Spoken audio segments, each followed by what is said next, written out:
I think people often want to call the end of the bull market too early. They think that, it's gone up so much since April, we need to like cool off a lot or go sideways or have like a massive drawdown. But I think that things can always get more bullish than most people expect them to. And things can grind higher for a lot longer, I think, than most investors anticipate. So I think, staying invested, all those things that you said is extremely valid. All opinions expressed by Chris, Michael, Zach, and their castmates are solely their own opinions and do not reflect the opinion of 5i Research. This podcast is for informational purposes only and should not be relied upon for any investment decisions. Employees of 5i Research may hold positions in the securities discussed in this podcast. Welcome to the 12th episode of The Exponent with 5i Research. My name is Chris White. I'm the head of research with 5i, and I want to welcome you, our listeners, to our journey into the heart of the Canadian markets. Our mission is to empower investors with precise insights and in-depth research into stocks, the economy, and more. With that said, let's dive into the Canadian and U.S. financial landscape. Today, I'm joined by my co-host, Michael. Michael, welcome.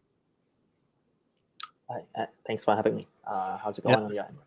Yeah, not too bad. It's been a while since we last spoke, kind of officially on our last podcast episode, and I think it was like pretty much close to the bottom of the markets around April. We had a little segment on lessons from Warren Buffett and Charlie Munger, and we kind of noted that was probably like a good bottom indicator. And since then, the market's really been roaring higher. Tech and industrials are leading the way. And, we've got some trade deals coming down the pipeline.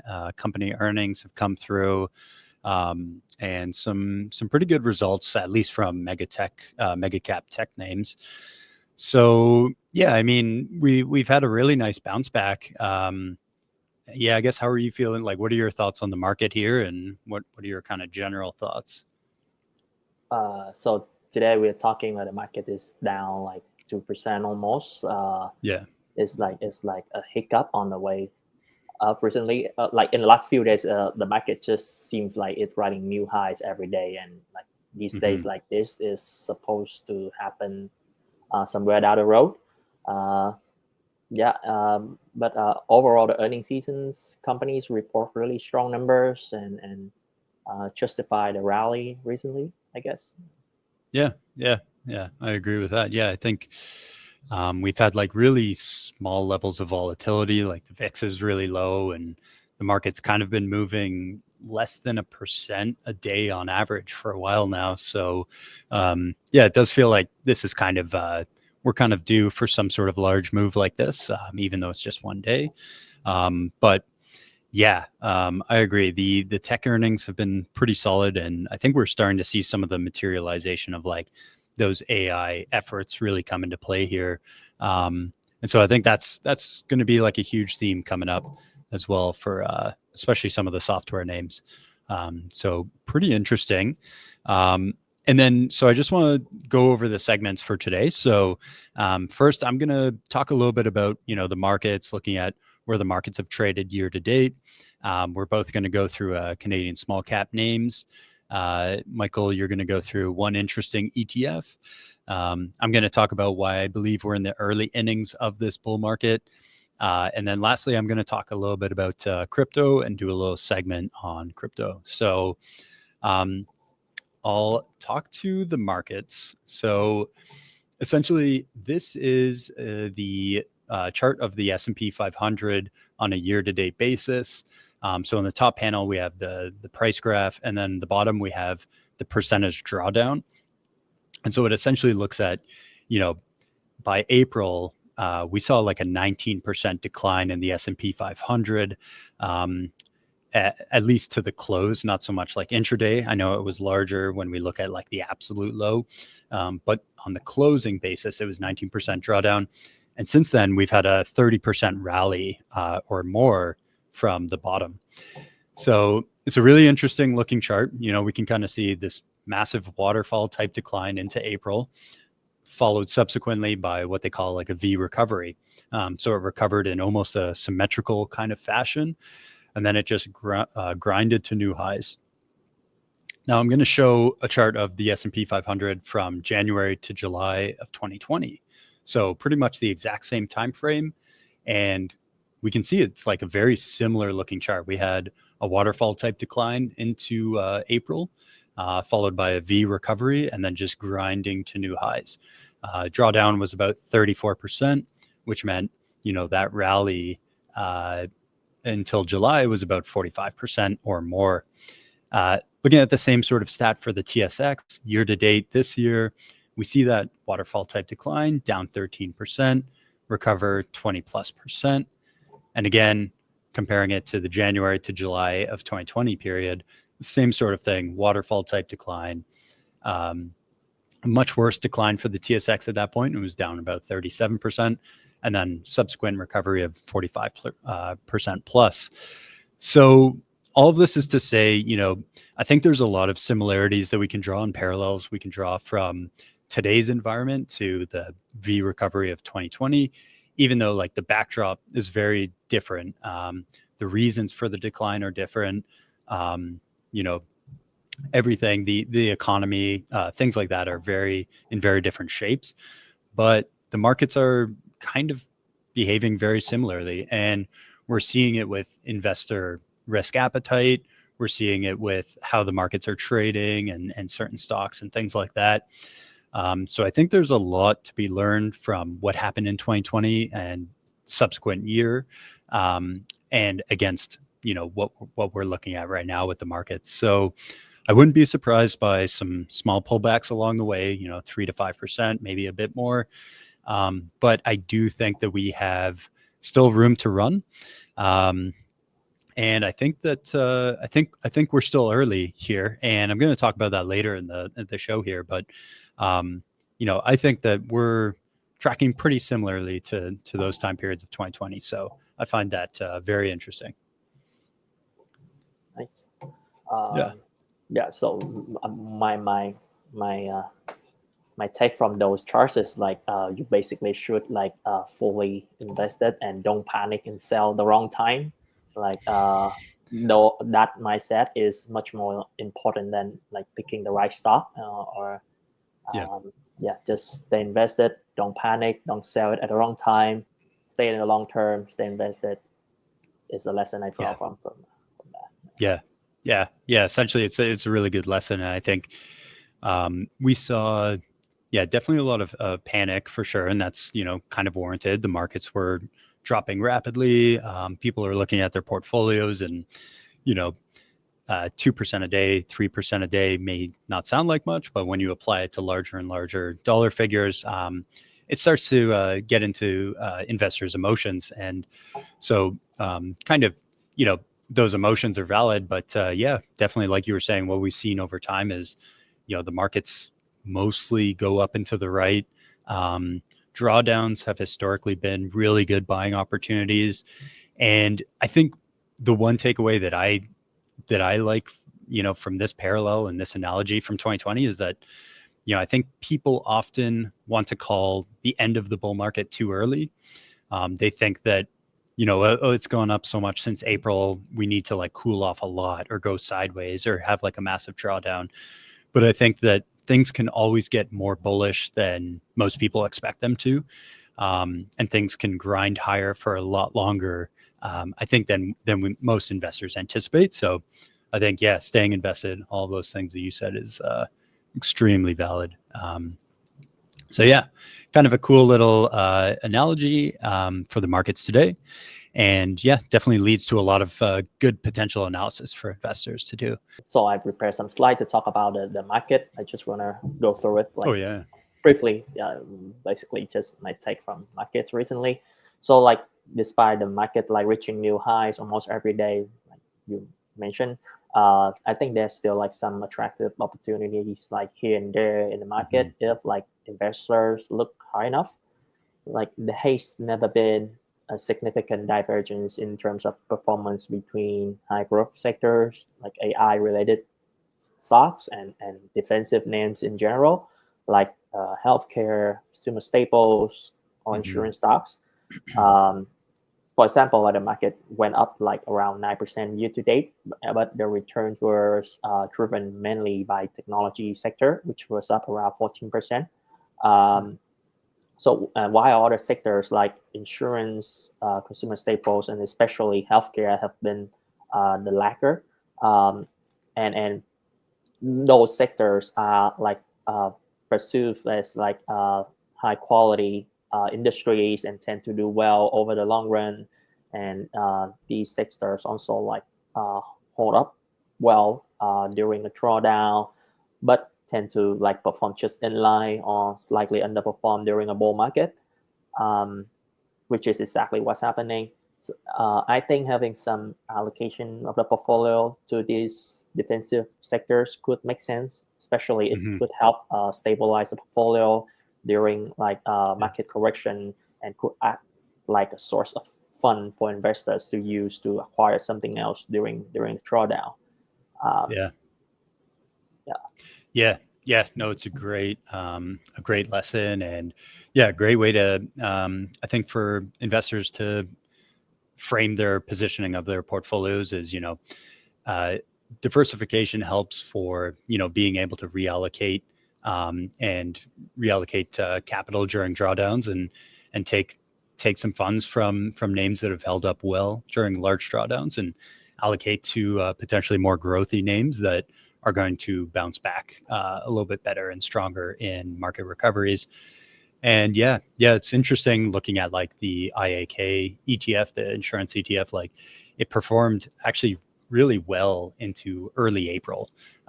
It was grinding up as, we could see like tech, SPY were all declining. So it was defensive there. It has come down since those levels. And I think this is something I've observed with a lot of those defensive names over, really high growth, high bull market type of environments. We see the defensive sectors really just kind of like flatline for a while. Although most of those names pay dividends, so investors are still getting paid a bit, but they're mostly just, I think it's a really good practice to put in place is to just hold some defensive names, because that way, as the bull market rages on, investors can kind of reallocate from growth into defensive as they anticipate maybe some sort of drawdown or something as it continues to grind higher. So really interesting look at that, and I like that. Next, I want to discuss about like small cap names that I think pretty interesting recently. So the names I want to talk about is Hemisphere Energy Corporation. The ticker is HME. HME is an oil company with assets located in like the southeastern Alberta. The company is an under the radar high quality oil name. The market cap is just under 200 million. The balance sheet is debt free. The company generates a tons of cash flow and returns most of them to shareholders through like quarterly dividends, special dividends, buybacks. They did all. And also oil prices have been quite weak recently. However, if like over the next 2 years oil prices recover, HME could be a direct beneficiary of it. Also, the company's properties are perceived in the industry as long life, high value oil assets with low decline rates and years of sustainable cash flow.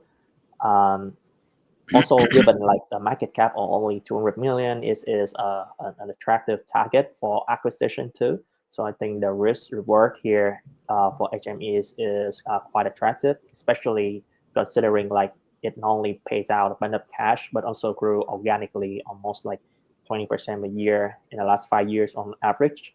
So I think it's certainly interesting. Yeah, super interesting. Even just, looking at the chart, all of the metrics here, it's interesting because it hits like a lot of, checks a lot of our boxes for what we look for. I mean, on the price graph, it's hitting new highs, momentum's up, the trend is up. And it's funny because even like the forward valuation, even though that jumped, You can see the blue line, it jumped like rapidly. It's still only trading at like 8 times forward earnings, so still like pretty cheap on an absolute basis. And then dividend yield, buyback yield, both quite strong. I mean, eight and a bit for the dividend yield, and the price is grinding higher. And then you get the buyback, which theoretically could make the stock cheaper on a valuation basis. Yeah, it's kind of hitting a lot of positive marks there. So yeah, it's a really interesting name. Interesting. Nice. I like it. Okay, cool. I'll share my stock of interest. So my pick is Groupe Dynamite. The ticker is GRGD. Some investors may have heard of this because it's been doing quite well. Momentum's been on fire. So it's a recent IPO. This happened in late 2024. It went public at a $2 billion valuation. And the CEO, Andrew Lufty, he owns like over 80% of the shares, so tight insider ownership. And since its IPO, it's really staged like an impressive turnaround in terms of share price. It's a fashion retailer with a focus on Gen Z and millennial women, and it operates both garage and Dynamite retail stores. It's expanding internationally. It's also integrated its physical retail stores with an e-commerce kind of spin. So its stores kind of double as like a fulfillment hub, which is really interesting. And it has good operating leverage from higher volumes, and its EBITDA margins are expanding nicely.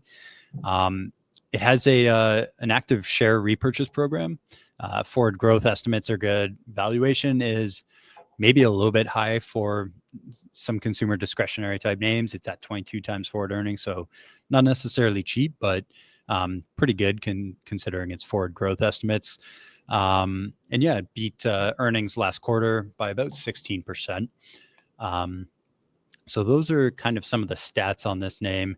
And then I've got a bit of a chart for it as well. So we can see the share price in the top panel there. Obviously, it IPO'd, it kind of went nowhere, just declined, hit a bottom. But then since July, really, it beat earnings, demonstrated, it grow its margins, continue to grow rapidly, and that it's doing something different with its e-commerce kind of integration, and share price has just been exploding higher. And then we have a few metrics. So we've got the free cash flows, revenues, gross profits.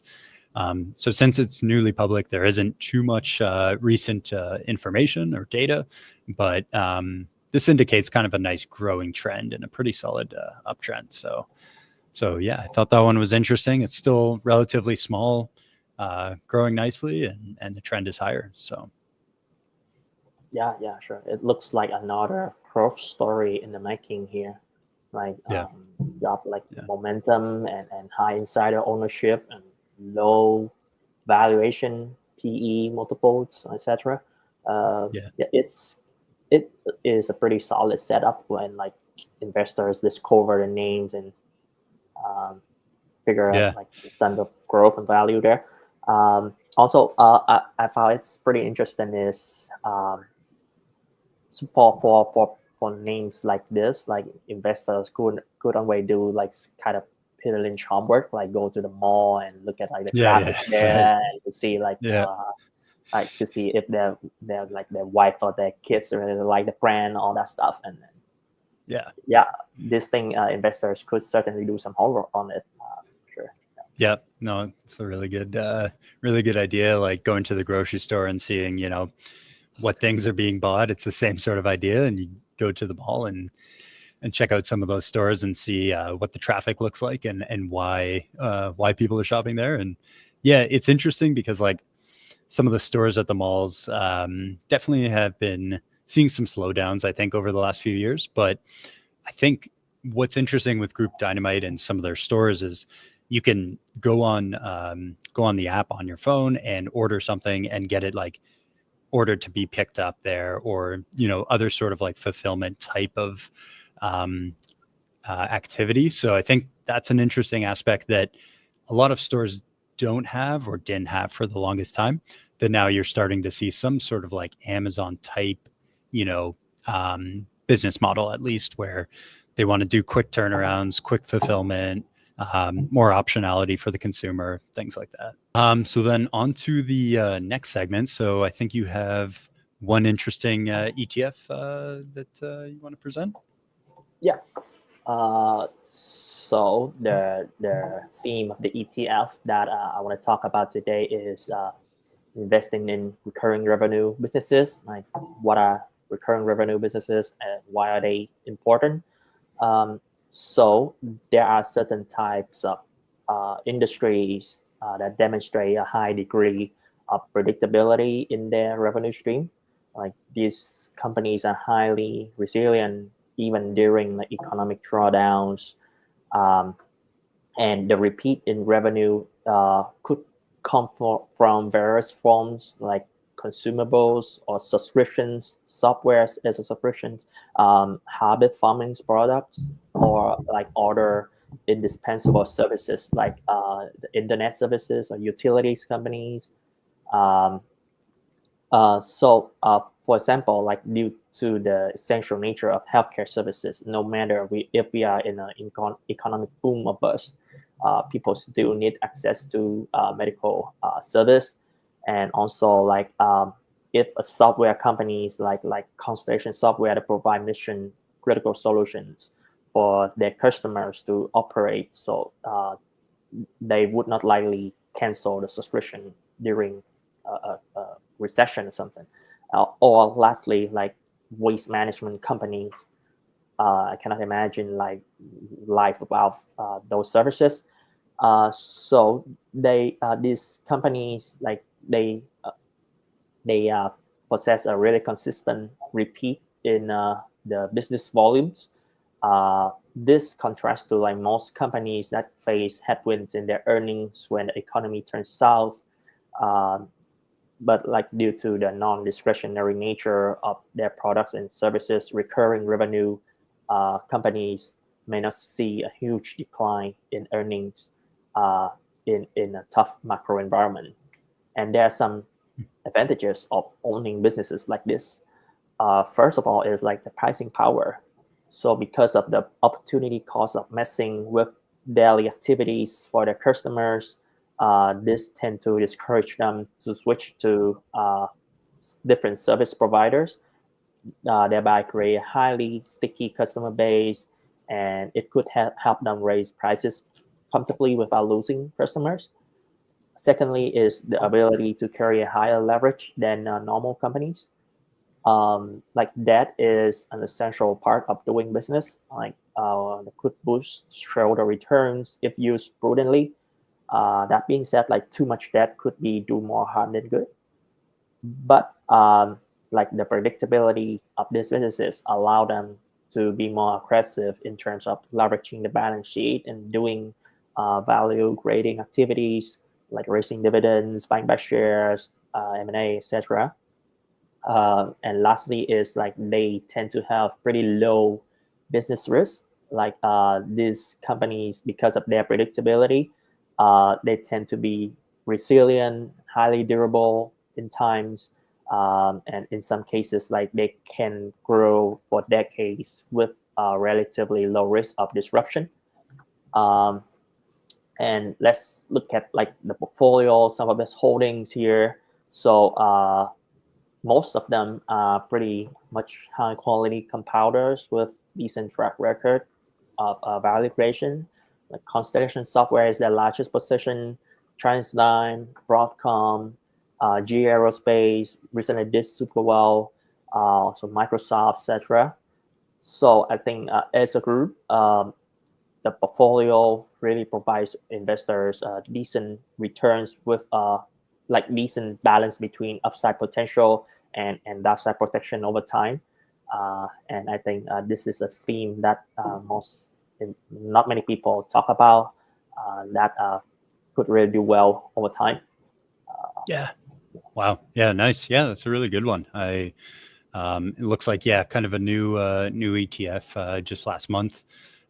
So small AUM so far, but I'm sure there's a possibility that could grow into more, especially with some of these high quality holdings. I mean, And I really like the spread of the names as well. Like they didn't just go with US names. They kind of chose like some international names as well, with Constellation, and then Rauco, and nice spread between the sectors as well. So yeah, got industrials, tech names there, Topicus as well for the Canadian. Yeah, it's really interesting. I like that.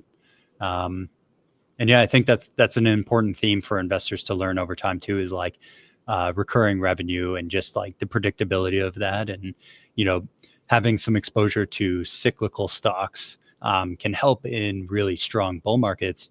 But when we see strong drawdowns in the market, and sort of like that whipsaw sort of action, those cyclical names can often get kind of punished pretty badly. And so some of these names with more predictability and recurring revenue really help to smooth that out. All right, next segment. So I'm going to be talking about why I believe we're in the early innings of this bull market. And so I have a slide here, and essentially I think there's like a lot of different ways of measuring how, what a bull market is or what defines a bull market. But one way that I measured it, and I don't necessarily believe this is the one true way of measuring it, the only way, but it was one way that I measured it I thought was kind of interesting. So it's essentially, defining a bull market as, the beginning of the bull is defined as the first time that the market pulls back 10% or more. So that kind of marks the start of the bull market. And then the end of the bull market is the very last time that the market hits an all-time high before an eventual 10% pullback. And so in real time, we would actually never be able to know when the bull market ends, because we would have to know when the next 10% pullback's coming. But in hindsight, it's really nice and kind of a smart way of looking at, recent bull markets. So, in the last 10 years, it's kind of defining us as having 6 bull markets. One was from 2016 until 2018. So all that green area, 2018 until around the end of 2018. So for that year, 2019 until early parts of 2020, that pandemic kind of low as soon as it hit 10% in March and April, and then all the way until 2021, and then the first 10% in 2022 until the end of early parts of 2025. And then the 6th instance is March and April of this year. And so then what I did was I wanted to look at, which industries were hitting new highs across each of these bull markets.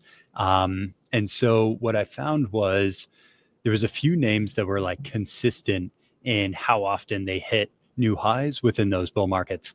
So there was about 20 industries that I measured, and some throughout the bull markets didn't see new highs, and while others, were really consistent. And these were the names that were consistent in how many new highs they hit, or at least hitting a new high pretty much every bull cycle. So some of the industries here, we have home builders, agriculture, internet, semiconductors, insurance, the water industry, and software. So kind of the usual suspects. We got, tech kind of leading the way. And then home builders, that's another really cyclical industry. So that makes sense that would be one that would hit new highs consistently. And then kind of some of those more like staple type ones. So agriculture, insurance, and water. But why I think we're early here is if we kind of use that measurement of a bull market that I just mentioned, and, given that that bull market then started sometime in March or April of this year, we can see that, most of these industries haven't even made a new all-time high yet. So the only ones that hit new highs are internet, semiconductors, and software, whereas the rest haven't actually made a new high. And then looking at, how many new highs they've made relative to the historical averages for bull markets, it's also way below the average. And there's a few bull markets where it was pretty low, like bull cycle 2 was kind of a short one. But we still saw, the internet industry hit like 28 new highs, and same with the software industry. So far for internet, we're only at like 4 new all-time highs, and software is only at like 2 all-time highs. So for this bull cycle, at least. So that's why I think we're early in this bull cycle. But if we use my measurement, it's kind of started in like April of this year. And so I think, based on this, if history is any guide, I think that we can see some more new highs in all of these industries. And I'll be watching kind of closely, how some of these other ones are doing, like home builders, insurance, agriculture. I think those will be really telling as well, just in addition to the tech industry. So I think those ones are going to be kind of indicative of, how far along we are in this bull cycle. Yeah, certainly interesting, pretty insightful. So in another words, like we have room to run, and like there's a bunch of industries that didn't hit new highs yet, and yeah, yeah. No, I think that makes sense. It's hard to like talk about it when like we are new highs now, but like we could hit new heights. Nobody expects that. Right. Yeah, I think it's certainly like insightful. It's good news. We have room to run. Yeah, that's right. Yeah, yeah. Hopefully, there's still upside, and no, I'm sure. I'm pretty optimistic that we still have lots of room to run, and I think, I've done a lot of studies on when the market hits a new all-time high. Kind of, typically we see a string of new highs kind of follow. And the runs can be pretty nice as soon as you breach that previous all-time high level, and it can run on for quite a long time. Okay, and then lastly, I want to talk about the crypto market. So this one's kind of been a popular subject for a lot of investors recently. Anyone that's been around in the investing world for the last like 10 to 15 years has really seen these headlines of crypto come in waves. And so I think we're going through one right now, and we're seeing a little bit of a renewed interest in that industry for sure. So I want to show a chart of the total crypto market cap. So this is all cryptocurrencies combined, all in one chart. And so when we look at the right axes, that number is not, it's not like a price or anything per coin. It's actually the total market cap of the space. So we can see that it's at 3.8 trillion total, market cap dollars right now. And this has grown from the single digit billion levels in 2015. So it is on a log scale, so it's going to smooth out a lot of that volatility. If this were on a linear scale, it would be much more volatile looking. But looking at a log, we can really see like those movements from 2015, whereas otherwise they would kind of just get lost in just the massive growth that this industry has seen. So we can see that, growth is certainly cyclical. It comes in waves. So we saw essentially a boom in 2017, like 2016 to 2017, a boom in 2020 and 2021, and then kind of like a steady grind up recently, which could be defined as a boom for sure. But I also want to mention to investors that the drawdowns here are also massive, even though they don't look too bad on this chart.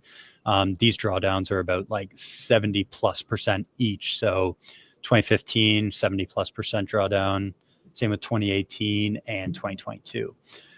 So certainly cyclical, lots of growth. And, we're at an interesting point here with this total crypto market cap. Like it's breaching 2021 highs. It's breaching the highs from late last year, and the momentum looks pretty good. But we're certainly seeing some interest in that space from broader investors and things like that. So I wanted to discuss it here. So, of course, some disclaimers. So I have a financial or other interest in Hood, Coin, Bitcoin, ETH, and Solana. So, but also that these are highly volatile markets, and I think although we're seeing a lot of interest in them right now, I think investors that want to get into the space really need to be aware of the significant volatility, but also they kind of have to be willing to accept the potential for 50+% drawdown basically at any point in time. So that's just kind of the nature of the space right now. But yeah, a few ways to play this space that I think are out there.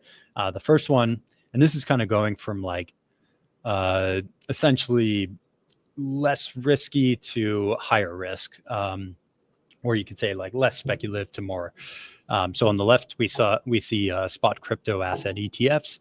These are ETFs that hold just single commodities. So there's several ETFs that just hold Bitcoin, several that hold Ethereum, Solana, and now we have some XRP ETFs. So those are kind of, the bread and butter. And then we see like Bitcoin and Ethereum in terms of total market cap. I mean, I think those make up the majority of the market cap, probably at 70+% of the total market cap. So those names are giants in the space, essentially. And then in the middle, we kind of have like exchanges, digital asset infrastructure. These are kind of like direct proxy names. These are ways that investors can get pretty much direct or somewhat indirect exposure to the crypto space. So we have Robinhood, Coinbase, Galaxy. So Robinhood is an exchange platform, but they're also integrating some things with, digital asset infrastructure. So launching and acquiring like layer 2 networks. So that's going to allow them to operate on the actual blockchain, offering tokenization. They're tokenizing like private equities. So I think SpaceX is one that they launched in Europe, or they're at least planning to launch. So investors potentially down the line can get exposure to private equities through tokens. It's just a leaner structure versus kind of the IPO process today. And then Coinbase, which is like a direct exposure to the crypto space. And that's also an exchange platform. And then we have Galaxy. And the best way that I can explain Galaxy is essentially like it's attempting to be like the Goldman Sachs of the crypto industry. So it's really offering, trading solutions. It offers institutional services. They do some venture capital stuff in the space. So really a lot of like investment banking type operations, but also typical trading kind of operations as well. But they also do have an AI exposure. So they have a data center for AI operations. So also not fully related to digital assets. And then thirdly, there's the classic Bitcoin miners. So for this, I mean, there's so many Bitcoin miners. I think, there's some ETFs that offer broad exposure to the space, but largely, I mean, these are really like mostly high short interest names. The economics of Bitcoin miners is starting to kind of deteriorate as the asset grows and as the halving events take place. It gets harder to be highly profitable with it. But these are names that can offer some sort of at least direct exposure to Bitcoin and Bitcoin mining, but certainly more speculative, certainly more volatile, and a lot smaller names as well.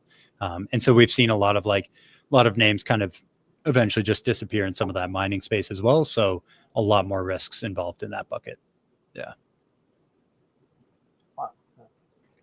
You are surely the expert in this field. Like, I don't have much knowledge to add here, but like I think the industry has been like growing exponentially, basically, and there's a lot of ways to gain some exposure to the industry.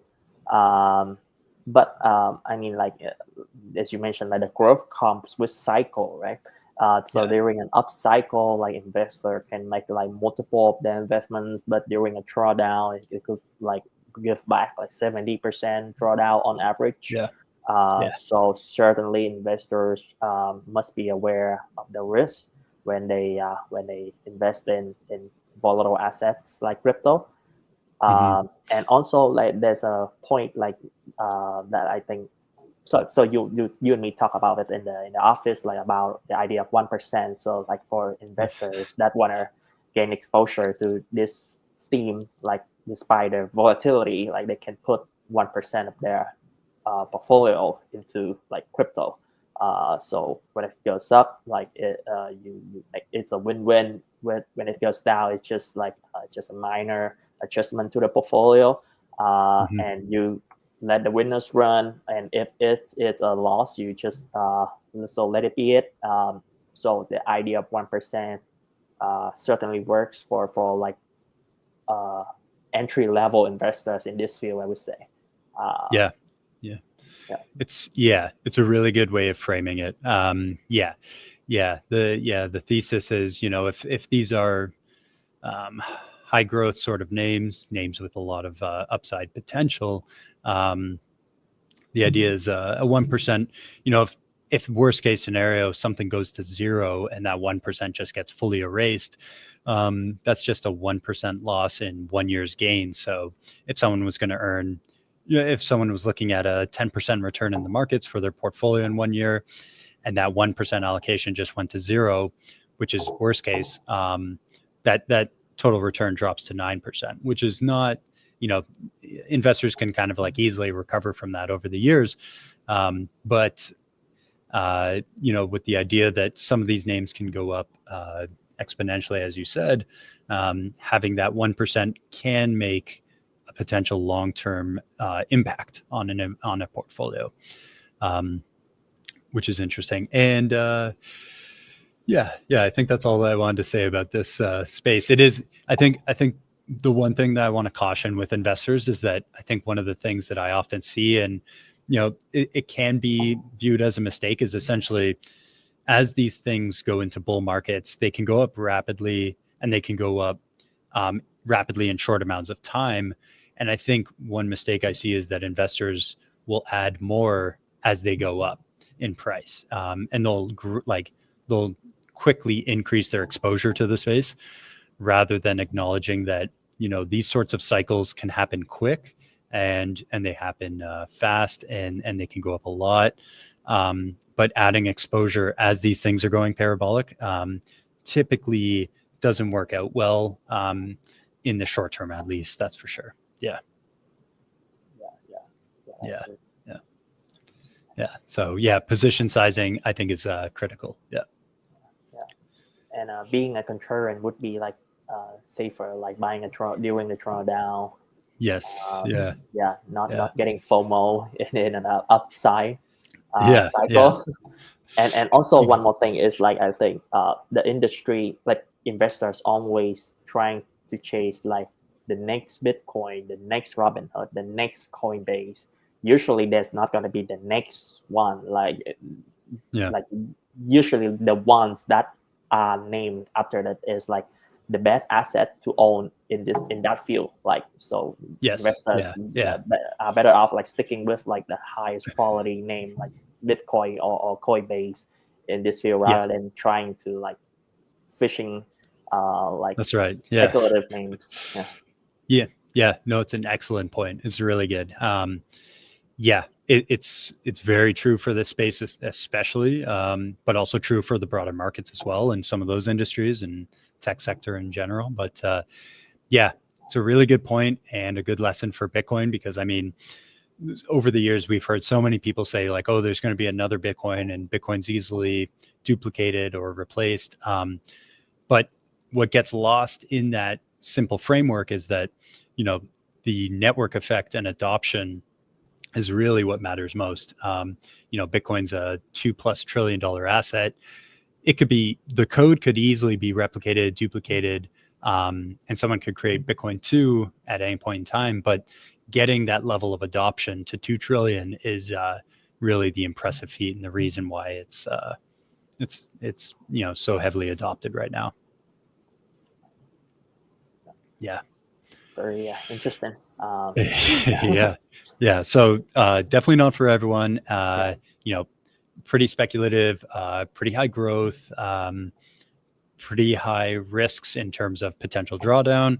But we've been getting, a lot of interest in this space. So I wanted to just highlight this to just kind of give investors an overview of, what's out there and kind of the few main ways of playing it. So, So that's all for today. We hope you enjoyed this episode of our podcast and learned something new about the Canadian and US markets. If you want access to more exclusive content and insights, don't forget to visit our website at 5iresearch.ca and sign up for a free trial if you haven't already. You can find the link in the show notes below. And if you like this episode, please give us a thumbs up and subscribe to our channel for more updates. Thank you for listening, and we'll see you next time.